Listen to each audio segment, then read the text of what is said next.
We're holding space for anyone who's experienced early pregnancy loss, miscarriage in the first trimester, something that affects up to 15 to 20% of known pregnancies. If this is your story, please know you're not alone, and there are powerful ways to support your healing and nurture hope for the future. In this episode, we're talking about conventional and functional medicine, functional nutrition perspectives, including testing, causes, practical lifestyle and diet strategies that can help. So whether you're just beginning your journey or have faced multiple losses, this episode is for you. If you want to learn more about later losses in pregnancy, I invite you to listen to our episode on late-term pregnancy loss for additional insights. Let's go. Welcome back. I'm Sarah Clark, founder of FabFertile. For over a decade, my team and I have helped hundreds of couples improve their chances of pregnancy success, whether naturally or through IVF. We specialize in supporting those with low AMH, high FSH, diminished ovarian reserve, premature ovarian insufficiency, and recurrent pregnancy loss through functional testing and personalized fertility strategies. Today, we're diving into early pregnancy loss and what you can do to improve pregnancy success. This episode is for you if you've experienced a miscarriage before 12 to 14 weeks of pregnancy and want to understand what might be behind it. You're seeking both conventional and functional insights to improve healing and improve your chances of future pregnancies. And you want actionable lifestyle, diet, and testing strategies to help prepare your body for a healthy pregnancy. Thanks so much for listening. I'm so thankful that you're here. Make sure you hit subscribe or follow. And if you know someone else who's on the fertility journey, please share this podcast with them. Okay, so we're talking about early pregnancy loss. So we'll start first with the conventional versus the functional medicine, functional nutrition approach. So first is for progesterone. So the conventional approach is usually they want to measure it in the mid-luteal phase or early pregnancy to confirm. They may suggest progesterone supplementation, oral or vaginal. Typically it's synthetic progesterone. And often it's only tested after recurrent pregnancy loss or bleeding. So from a functional nutrition, functional medicine standpoint, we're looking at why is the progesterone low to begin with? Are there issues with the adrenals, the thyroid? Are there nutrient deficiencies? We can look at your basal body temperature and ovulation patterns. If you have an iPhone, we like Anido, and I'll have the link there for you at the end of the episode where you can save 15% on the Anido, and that'll track ovulation and look at your FSH and your LH with urine, being able to track that. And you don't want to get too obsessive about it if you find yourself being triggered by this, especially if your cycle is very irregular. We need to be mindful of that, but being able to track is key. And then we also look at the basal body temperature and the cervical mucus in conjunction with the Anido. We also can use Mira. We're going to manage stress with mindfulness and looking at potential adaptogens, cortisol manager, ashwagandha, rhodiola. You need to make sure that's personalized, supporting your nutrients. We see a lot of people with magnesium deficiency, zinc deficiency, vitamin B6. A theme we see with couples we work with that have low AMH and poor egg quality pregnancy loss is methylation issues. Maybe you need more support with your B vitamins.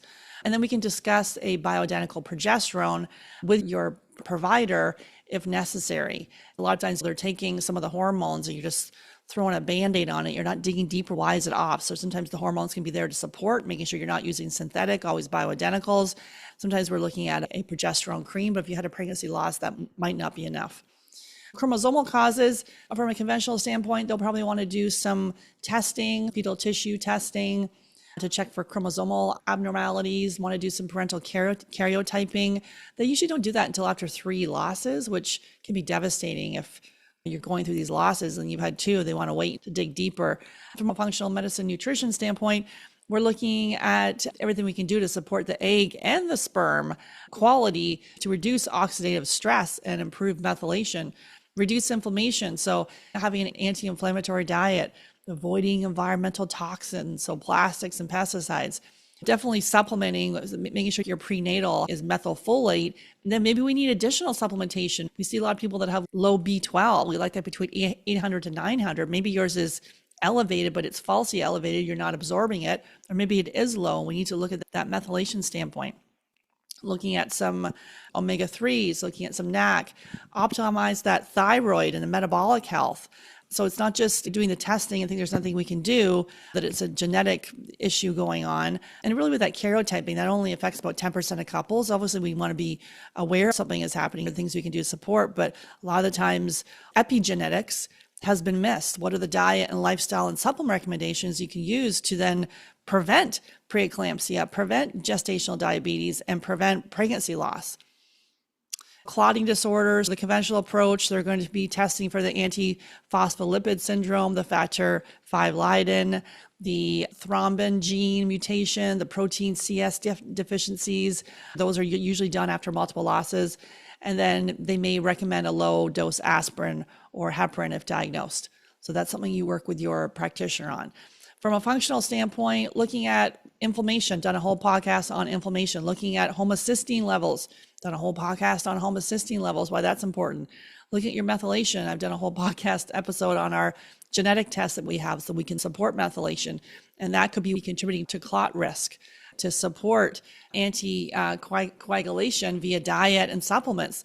So looking at homocysteine and adding in some more B vitamins and methylfolate, making sure you're having an anti-inflammatory diet with omega-3 supplementation, so anti-inflammatory. So just send me a message at hello@fabfertile.ca, subject line 10-day, and I'll send you our elimination diet. So you take out the top allergens, systematically reintroduce over the course of 30 days, all anti-inflammatory foods.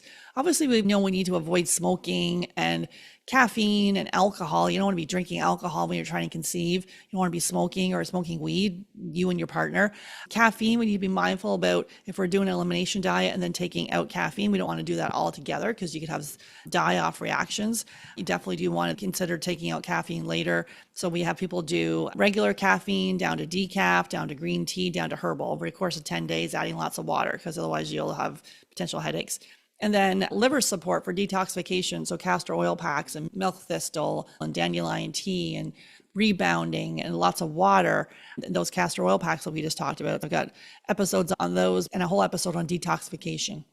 Placental issues, the conventional side of things, you want to do an ultrasound to monitor for placental abnormalities. Testing for placental insufficiency is usually later in pregnancy. From a functional standpoint, we want to support the placental blood flow. That's going to reduce inflammation proactively. So consider that anti-inflammatory diet, reducing stress, looking at your blood sugar, consider a continuous glucose monitor. If your blood sugar is spiking, that can cause inflammation in your body. Maintaining a healthy weight, looking at your blood pressure before conception. So looking at all your lipid levels and making sure those are in the right range. Immune dysfunction. So ANA and NK cells. I've done a whole podcast episode on ANA and why that's important. But the conventional approach, you're going to measure the ANA, look at the antiphospholipid antibodies, look at the lupus anticoagulant testing after recurrent pregnancy loss. So in the conventional approach, they're going to test ANA. They're going to look at your antiphospholipid and antibodies. The lupus anticoagulant is going to be tested after recurrent pregnancy loss. They're going to potentially look at the NK cell activity. This can be controversial and it's not routinely recommended. Everything we're doing is reducing inflammation. And some of these tests, we can get the testing to know, because it's good to know, test, not guess, but in conjunction, still making all these changes here. So looking at the health of your gut microbiome, addressing infections, eating that anti-inflammatory diet, addressing food sensitivities, and these can all be immune triggers, and healing the gut microbiome. If you got infections, we need to address it, starting to repair and heal with probiotics or with L-glutamine. And you can test and address those chronic infections, parasites, bacterial infections, fungal infections. That could be why you're having pregnancy loss or it's not implanting. Eliminate some of those reactive foods. We have people do a 5-day food diary. We do a 10-day elimination diet, taking out the top allergens and systematically reintroduce them. We have the female do the food sensitivity testing. I got people intolerant to lettuce or avocados, some of your favorite foods that you're eating. Maybe your body mounts an immune response to it because you have leaky gut and the body identifies that as a foreign invader. As you repair the gut, you can bring most of your foods back in. Sometimes people are on this very restrictive diet because they've got infections and the body just starts mounting an immune response to everything. And so supplementing with vitamin D, we see a lot of people with low AMH and low vitamin D, the omegas, and the curcumin can be really good for the immune system. Vaginal microbiome, done many episodes on the vaginal microbiome. Definitely check that out. Conventional testing, their testing is limited to bacterial vaginosis or a candida with a culture or PCR testing, and it's often overlooked in miscarriage evaluation. Functional standpoint, doing vaginal microbiome testing, getting the good bacteria back into the vaginal area, the lactobacillus crispatus, avoiding the overuse of antibiotics and harsh hygiene products. We have a whole vaginal microbiome protocol. We work on the health of the gut microbiome, And then we work on the health of the vaginal microbiome. There's supplements that we can use to get the vaginal microbiome in the best shape. When we test it, we know exactly what we're doing, what's low, what's the invader, and how do we then address it. Then when we support gut health, that benefits the vaginal flora. In conventional side of things, there could be infections, looking at the torch panel. So toxoplasmosis, rubella, CMV, herpes, these may be ordered after pregnancy loss, and sometimes they're not. From a functional standpoint, we're looking at chronic and hidden infections. We're doing the stool and the blood testing, looking at viruses, bacterial infections, parasites, fungal infections. We address that with supplement protocols. Sometimes you do need to work with your practitioner, PCP, on this. If it is a very strong infection, sometimes you need to bring in the antimicrobials or the antifungal or antiparasitic, but most of the time we want to be able to use a low and slow approach to be able to maintain the good bacteria. Sometimes we go in really strong, and then it kicks out the bad bacteria as well. We still need to work on the other side of it to repair it. You want immune support. So with your vitamin C, you can do medicinal mushrooms can be helpful. Zinc, you want to be careful just doing that yourself. Obviously with immune support, vitamin C or adaptogens, things like that can be helpful, but just be careful on DIY. Cortisol and stress, so the conventional side of things, it's rarely tested in pregnancy loss unless there's suspected adrenal disorders. From a functional standpoint, we regularly are looking at your cortisol rhythms and stress. Our whole thesis on this, is it early menopause or is it your adrenals that impact your AMH, your FSH, and your follicle count, and implantation, chronic stress you've been under. We can look at that in serum, in blood, as well as in urine. Sometimes we see it in black and white. Daily stress management, meditation, yoga, breath work, pick something if you're getting outside, whatever feels right for you.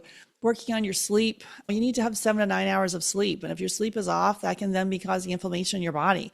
And so we need to work on sleep. I did a whole episode where we talk about you could be waking up because you have blood sugar issues, liver issues, you're not detoxifying properly. Maybe you're having cortisol spikes. That's why you're waking up. You want to be able to have a restful sleep, 7 to 9 hours, and we need to be able to address it. And then you want to limit some stimulants like caffeine and sugar. Looking at some of the GI issues or dysbiosis, conventional side of things, rarely are they going to look at the DNA of your stool. And that's from a functional standpoint, that's part of our testing. We do food sensitivity testing using blood, stool testing, looking at the DNA of the stool, and then also genetic testing. We also look at your blood chemistry and then look at semen analysis as well. And so the gut is central to the health of the immune system, your nutrient absorption. We like the GI map test. I caution just doing one. We need to do a conjunction with other changes, developing a protocol based on that. We can add in probiotics, prebiotics, do the elimination diet in conjunction. It's not just about doing a stool test and then we haven't made any dietary changes. Nutrients for gut repair. We want to be able to then address what's happening in the gut and then repair, and then potentially consider adding in some fermented foods. If we have a fungal issue, we don't want to be doing that. We need to take a very personalized approach. Food sensitivities, I just talked a little bit about that. That's rarely tested in conventional approach. Maybe they'll send you off to an allergist and say you've got allergies to mold and dust, or you've got a strawberry allergy, but that's an immediate reaction, which is hives, or you need an EpiPen. But we're looking at delayed reaction and all this inflammation. So on a regular basis, these foods are coming in causing inflammation in your body and driving immune activation. And we've had people have pregnancy loss like over and over again. We had them do an elimination diet and then an AIP diet. Lo and behold, the pregnancy holds. So it is conjunction, all of these things. It's hard to pinpoint exactly what it is, but we need to be able to, in a targeted manner, be able to dig into this. I'm recording this and it is like super hot where we are. My air conditioning is starting to falter, so I'm sweating. We do food sensitivity testing. The gold standard is the elimination diet. So we do the gold standard and we do the food sensitivity testing. We're removing the common allergens, dairy, gluten, soy, corn, peanuts, eggs, processed sugars. Consider an AIP diet. So you take out nightshades and legumes and grains. We do the elimination diet first, and then we can consider doing an AIP a little bit later. The idea is to slowly bring these foods back, not being on this restrictive diet forever. And so you want to make sure they're all anti-inflammatory and nutrient dense. Iodine deficiency, it's not routinely tested in conventional medicine. It's not done unless there's thyroid issues are present. And then, so in the functional side of things, iodine's role in thyroid production and is really important. You can consider a urinary iodine test. If you're deficient, we need to be careful on this here so we can support the thyroid with selenium and zinc. I've done a whole podcast episode on the thyroid. So we need to look at the full thyroid panel, including antibodies. We can support the iodine. We need to be very careful on this, not having too much. I would not DIY that with the iodine. And then if you have gut infections or autoimmune thyroid issues, that could be impacting your iodine intake.